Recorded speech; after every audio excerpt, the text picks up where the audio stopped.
High in the Jamaican hills, where the air carries drums instead of sirens, there is a life shaped more by belief than by luxury. Buju Banton did not build his legacy behind guarded gates or celebrity excess, but through fire, cultural, spiritual, and deeply personal.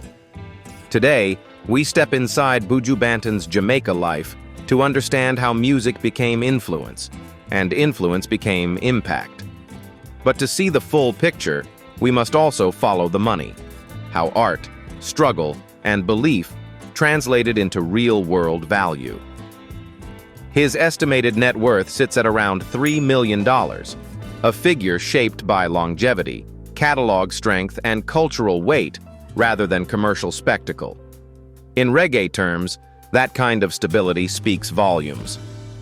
Buju's income has come primarily from his recorded music. Across more than 3 decades, he has released 12 studio albums, several of which remain pillars of modern reggae. The commercial breakthrough arrived with Inna Heights, 1997, which reached number 1 on the charts and marked his transition from raw dancehall dominance to a more mature, globally respected artist. That album became a financial anchor, still generating royalties through sales, reissues, and streaming.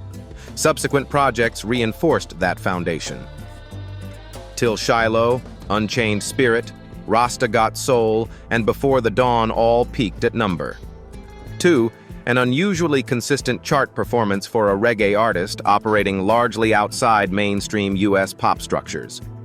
Before the Dawn would become his most critically recognized work, earning the Grammy Award for Best Reggae Album in 2010, a milestone that significantly boosted both his profile and long-term earning power.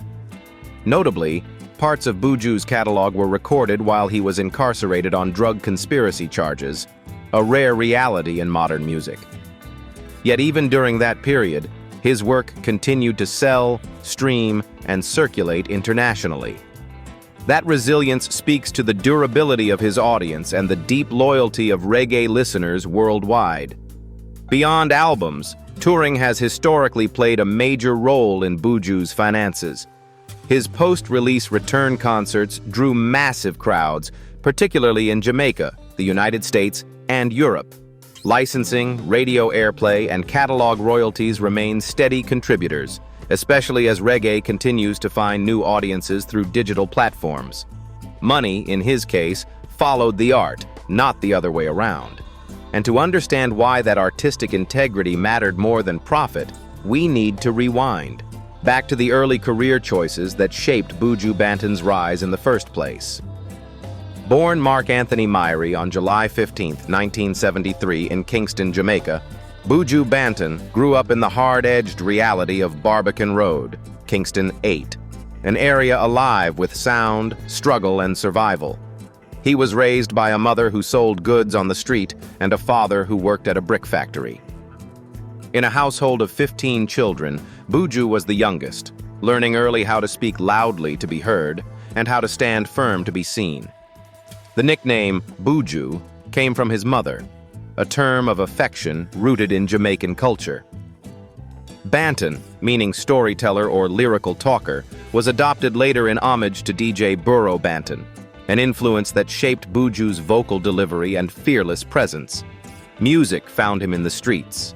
As a child, Buju absorbed the rhythms of outdoor dances and sound system clashes, where lyrics weren't just entertainment, they were identity. By age 12, he stepped behind the microphone under the name Gargamel, performing with local sound systems like Sweet Love and Rambo Mango. His voice was raw, gravelly, unmistakable. In 1986, DJ Clement Irie introduced him to producer Robert French, leading to his debut single, The Ruler, in 1987.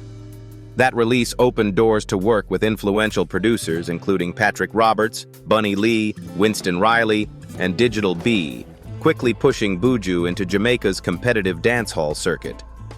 Everything changed in 1991 when Buju joined Donovan Germain's Penthouse Records. Working closely with producer Dave Kelly, later founder of Madhouse Records, Buju exploded onto the national stage. In 1992, He broke Bob Marley's long-standing record for the most #1 singles in Jamaica in a single year. Tracks like Bogle and Love Me Browning dominated the airwaves, making Buju the most talked-about artist on the island. But success came with controversy. The unauthorized re-release of his 1988 track Boom Bye Bye, recorded when he was only 15, sparked international backlash due to its violent and homophobic lyrics. Concerts were cancelled, including his removal from the WOMAD festival, and Buju faced intense scrutiny in Europe and the United States. Rather than collapse under pressure, Buju transformed. By the mid-1990s, he embraced Rastafarianism, redirecting his music toward spirituality, social awareness, and self-reflection. In 1995, he launched Gargamel Music, gaining creative control and expanding into merchandise. That same year, Love Sponge reaffirmed his commercial power while signaling artistic growth. By 2000, Buju signed with Anti Records and released Unchained Spirit, a bold project blending reggae, dancehall, and punk influences. Collaborations with artists like Luciano, Morgan Heritage, Stephen Marley, and punk band Rancid showed his range and fearlessness. Over the next decade, he deepened his roots with Rasta Got Soul, 2009, a pure reggae album crafted over 7 years that earned his 4th Grammy nomination. Then came the fall. In December 2009, Buju was arrested in Miami on drug conspiracy charges. Convicted in 2011, he received a 10-year prison sentence. Yet even behind bars, his music endured, and global campaigns called for his freedom. Released in December 2018, Buju returned to Jamaica to a historic homecoming concert in March 2019, drawing over 30,000 fans to Kingston's National Stadium. New releases followed: Country for Sale, Trust, and chart-topping digital singles, proving his relevance had not faded. From NFTs to collaborations with DJ Khaled on God Did in 2022, Buju's influence continues to cross generations and genres. And after all the fire, fall, and rebirth, his journey leads back to where it all grounds itself. Not the charts, but the land. To understand the man today, we have to step into his Jamaica home. House in Manchester, Jamaica. Nestled within Jamaica's lush greenery, the residence feels more like a retreat than a mansion. Designed by Zuar Design Associates, the house blends contemporary architecture with natural elements in a way that feels intentional, almost meditative. This is modern Jamaica, not concrete excess, but harmony between land and structure. Wood plays a central role throughout the home. Intricate wooden paneling lines the interiors, adding warmth and grounding the design in local craftsmanship. It's a subtle nod to Jamaica's building traditions, softening the sharp lines of modern architecture. The effect is immediate. The house feels lived in, not staged. Expansive glass walls open the interior to sweeping views of rolling hills and dense vegetation. From sunrise to sunset, natural light moves through the space, casting shadows that shift like rhythms, never static, never forced. The home breathes with its surroundings, echoing the flow and depth found in Buju's music. Inside, the layout favors openness. Living, dining, and gathering areas connect without barriers, encouraging movement and conversation. Wide verandas and outdoor lounges extend the living space into nature, reinforcing Buju's Rastafarian respect for the earth. These areas aren't decorative, they're functional, meant for reflection, grounding, and family time. At the same time, comfort is not sacrificed. Sleek kitchens, spa-style bathrooms, and thoughtfully designed entertainment spaces are seamlessly integrated. Technology exists, but it doesn't dominate. Everything serves a purpose. This is a home built for longevity, not trend. In many ways, the Mirie House mirrors Buju Banton himself. Layered, rooted, evolving. It represents the balance between the global artist and the Jamaican sun, between fire and calm, between struggle and peace. For Buju, home is not about status, it's about alignment. But Buju's story of homeownership also includes contrast. In Tamarack, Florida, he once owned a property that became the backdrop for one of the darkest chapters of his life. In December 2009, that residence entered headlines following his arrest on drug and firearms charges. And just as his homes reflect different chapters of his life, so do the symbols of power he once embraced, especially the cars that marked his journey through fame, freedom, and survival. Cars. His choices reflect phases of his life, moments of speed, moments of authority, and moments of grounded survival.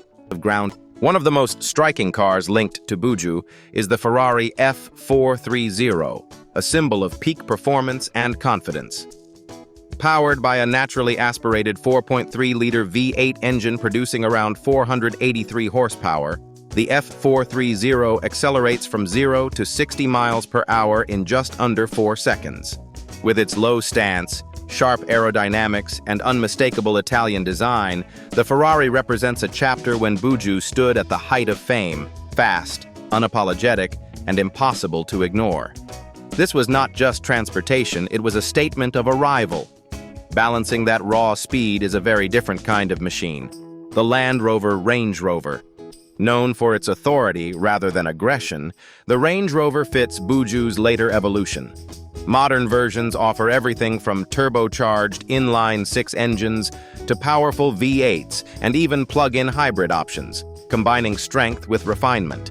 Inside, the vehicle delivers calm luxury, soft leather, real wood trim, and a quiet cabin designed for long drives and reflection rather than spectacle. But cars are only the surface. To truly understand the man behind the wheel, we now turn inward, to family, faith, and the personal battles that shaped Buju Banton's life beyond fame. Personal life. He was once married to Nina Atala, a relationship that drew public attention well beyond music circles. After their separation, Nina's reported involvement with Ghanaian football star Asamoah Gyan became tabloid news, pulling Buju's private life into an international spotlight he has never sought. Buju is the father of 17 children, a reality that reflects both the size and weight of his family world. Several of his children have stepped into public life, each carving out a distinct identity while navigating the shadow of a legendary surname. Marcus Myrie emerged as a respected music producer, contributing meaningfully to Jamaica's soundscape with a technical and creative depth shaped by his upbringing. Jody and Myrie chose a different route altogether, entering politics as a member of the Jamaica Labour Party, carrying the family name into civic service and public responsibility. Music, however, remains a shared thread. Jahaziel Myrie represents the next generation of reggae voices, following his father's path with a modern lens while honoring tradition. On another front, Abihail Myrie built visibility in modeling and business, developing a strong public presence through social media and entrepreneurship. Yet her relationship with Buju became one of the most painful chapters in his personal life. By 2021, Abihail publicly accused her father of physical abuse, triggering widespread outrage and deep family estrangement. The accusation sparked intense debate and scrutiny, forcing Buju to confront personal accountability in the harshest possible way. Over time, the two found a path toward reconciliation. In March 2023, Buju shared a photo with Abihail that quietly signaled healing. No statements, no spectacle, just presence. Then came another blow. In April 2024, Buju suffered the devastating loss of his 20-year-old son, Miles Myrie. The sudden death sent shockwaves through his family and fan base. Buju openly shared his grief online, allowing the world to see a father broken, not a performer protected by persona. It was a moment that stripped away myth and left only humanity. Through marriages, conflicts, reconciliations, and loss, Buju Banton's personal life tells the story of a man shaped as much by pain as by purpose. Redemption for him has never been symbolic. It has been lived, slowly, imperfectly, and in full view of the world. If this journey into Buju Banton's world gave you a deeper understanding of legacy, struggle, and redemption, please take a moment to like the video and subscribe to the channel. Your support allows us to continue telling these stories with honesty and respect. Share this video with someone who values culture over headlines and substance over noise. Until next time, thank you for watching, and thank you for being part of this community.